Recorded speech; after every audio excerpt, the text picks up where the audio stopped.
abenshi tubabona barangije kuba ibyamamare, ariko wagusangiza amateka ndetse akagutiza itoroshi maze ukamurika mu mateka ubuzima bubi bwa mbere yuko baba ibyamamare nawe ukabamenya, hari icyo wabona kitagakwiye kwinjira mu bwonko bwawe ndetse benshi bifata mu maso. Iyi niyo mpamvu ngiye kukubwira byinshi bigiye kugutungura kuri ISHOW speed mwakunze ndetse benshi mwanatangariye mu Rwanda. ISHOW speed hari icyo atazibagirwa ndetse na n'izisaki kimubabaza.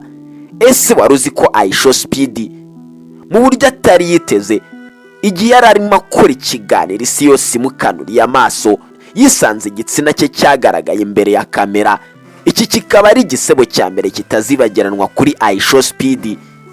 Ni byinshi bibabaje, ni byinshi biteye ubwoba biherekeje urugendo n'amateka, ariko akisanga arangariwe n'isi yose. Ni ISHOW speed, umwana waturutse mu buzima bw'abakene, akisanga isi yose akora live maze agakurikirwa n'abarenga amamiliyoni. Ese n'uruhe rugendo rw'ububabare, imvune n'amateka bya ISHOW speed kugeza ubwo n'ababyeyi be bamwinubiye bakamwirukana? Ariko kuri uyu munsi ku myaka ye 20, kuko yavutse 2005, akaba ari umwe mu basore ndetse urubyiruko rukize rwa mbere kuri uyu mubumbe w'isi. Ese ISHOW speed ubundi ubuzima n'amateka bye ni ibihe? Turuze no kuganira kuri ibi byose ari kugenda akora muri Afurika. Ese na yahe mafaranga azakura muri Afurika? Nize nyungu se bizasigira abanyafurika kuba ISHOW speed ari gutembera kuri uyu mugabane wa Afurika? Byose ni muri iki kiganiro.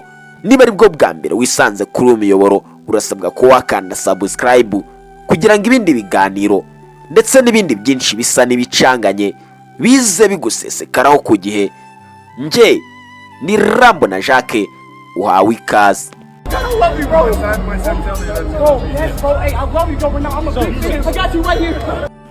Amazina ye nyakuri ni Darren Johnson Watkins. Yavutse tariki 21 z'ukwa mbere umwaka wa 2005 muri leta ya Ohio. Aha n'ahandi ni muri Leta Zunze Ubumwe za Amerika. Uyu ISHOW speed yavukiye mu muryango ukenye cyane ko kugira ngo babone ibyo kurya byabaga ari ibintu bigoye kuri ISHOW speed, ndetse bikanamukangura kuba yakora ingeso mbi z'uburara. Ariko ISHOW speed yakomeje gukura ari umwana ukunda football cyane ko yumvaga ari zo nzozi ze. Ariko ku myaka 11 ye yaje gusa n'ahindura icyerekezo ndetse afungura ikintu yafataga nk'imikino ariko cyari kuzamutunga ubuzima bwe bwose. Nibwo yafunguye YouTube channel, ariko kubera nta mpano yagiraga byatumye ISHOW speed atagira video n'imwe ashiraho.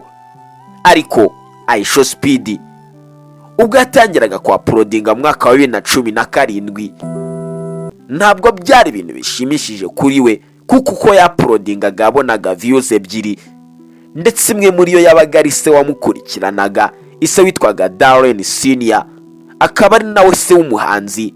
Ariko ISHOW speed ubwo yari arimo akora live yisanze igitsina cye cyagaragaye ku mbuga nkoranyambaga. Ibi byatumye se wakoraga umwuga w'ubuhanzi mu buryo bwo gushakisha views, byatumye akora indirimbo ndetse ayita ISHOW Meet muri rurimi rw'amahanga, bisa n'ibisobanura igitsina cya ISHOW. Ibi byatumye ISHOW speed ababara cyane ndetse ategeka se gutsiba iyi video kuri YouTube. ISHOW speed yakomeje gukora cyane nubwo ababyeyi bagendaga basa naho badahuza ku gitekerezo cy'umwana wabo wasaga n'uwishora mu by'ubu content creator kandi nta mana afite, cyane ko byagaragariraga muri views 2 ndetse cyangwa 5 kandi by'abantu bamuzi. ISHOW speed ababyeyi baje gukora divorce, ariko ISHOW speed akomeza kubana na nyina. Ibi byo gukora ubu content ndetse no gukora live, urabizi neza yuko ISHOW speed live ze ziba zisakuza cyane, byatumye umubyeyi we amubwira ati wa mwana we uri kunsakuriza, bituma ISHOW speed aburirwa ko nazongera gusakuriza nyina azirukanwa muri urwo rugo.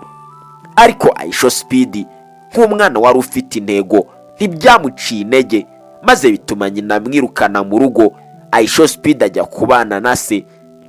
ISHOW Speed ageze kwa se, kubera views nkeya byatumye ahagarika kuba yaba mu content creator, maze arongera yerekeza mu guconga ruhago nubwo ibi nabyo bitamuhiraga. ISHOW Speed yaje kubona inshuti y'akadasohoka yari irangije kuba yatera agatambwe gatoya mu bijyanye na live stream, imushishikariza kuba bakorana live stream. ISHOW Speed yarongeye akora live stream, ariko ISHOW Speed yakoranye ingufu nyinshi z'umurengera, ani naho yatangiye gukomora imvugo yo kumoka, urusaku ndetse no gutangara, kwivumbura ndetse n'andi majwi menshi yamukuriye gukundwa n'abantu benshi. Ibi byatangiye guhereza umusaruro ISHOW Speed, maze abantu bose batangira kurangara ISHOW Speed. ISHOW Speed abimvugo yari itangiye kumenwa cyane n'abanyamerika mu mwaka wa 2020 mu cyorezo cya COVID-19, ubwo coronavirus yateraga isi yacu. We byasaga n'ibimufungura inzira z'amahirwe mu bwamamare bwe, kuko ISHOW Speed mu gihe benshi twari twicaye mu rugo, bamwe mu banyamerika batangiye guhugira kuri video za ISHOW Speed bitewe n'ubukana ndetse n'ibindi byinshi byagendaga bigaragaza motivation kuri ISHOW Speed. ISHOW Speed yahise atangira kuba icyamamare, maze mu mwaka wa 2021 ahita akorana korabo n'umustrima wari ukomeye yitwaga Adini. ISHOW Speed urugendo rwe rwatangiye gukomera cyane, ndetse atangira no kuba icyamamare aba international, kuko 2023 yahise atangira kujya mu bihugu by'Uburayi. Nubwo yajyaga mu bihugu by'Uburayi, ariko ngo yagendaga ahurirayo n'ibibazo byo kuba yahohoterwa, cyane ko bamukoreraga ivangura. Yahise yerekeza mu Bushinwa, ndetse ubwo yageraga mu Bushinwa ni nabwo abanyamerika batangiye kubona ko Ubushinwa hari byinshi bufite bwagezeho nyamara burenze kuri Amerika. Ibi byatumye ibihugu byombi bizana umubano udasanzwe, ndetse benshi banashimira ISHOW Speed kuguza ibihugu byombi.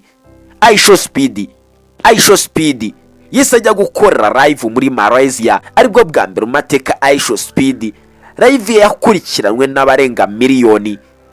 ISHOW Speed ntabwo azibagirwa, ndetse azahora azirikana urukundo yakunze football naho rwamugejeje, kubera ko ubwo yagaragazaga yuko afana Cristiano Ronaldo byatumye ahura nawe igihe Cristiano Ronaldo yararangije gukina umukino wahuzaga Portugal ndetse n'igihugu cya Bosco Regavine.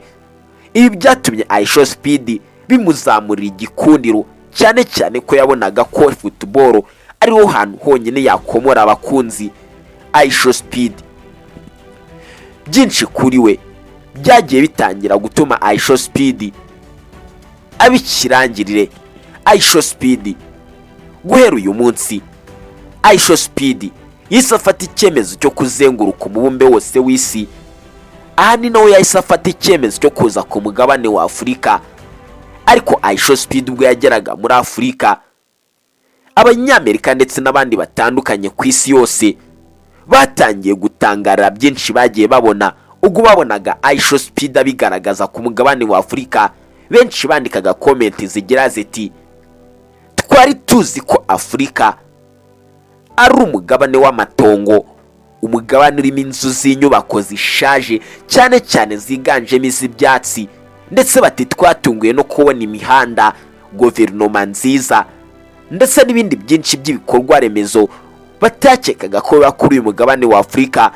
ISHOW Speed asa naho kugera ku mugabane wa Afurika yafunguye amayira y'abazungu benshi cyangwa se abakerarugendo benshi. Urabyibuka neza agera mu Rwanda ko bahise bamujyana mu ngagi, ndetse ibi nabyo ngo bikaba bizazamura ubukerarugendo bw'u Rwanda, kuko ISHOW Speed arasa n'imboni y'isi yose mu gihe ari gutembera umugabane wa Afurika.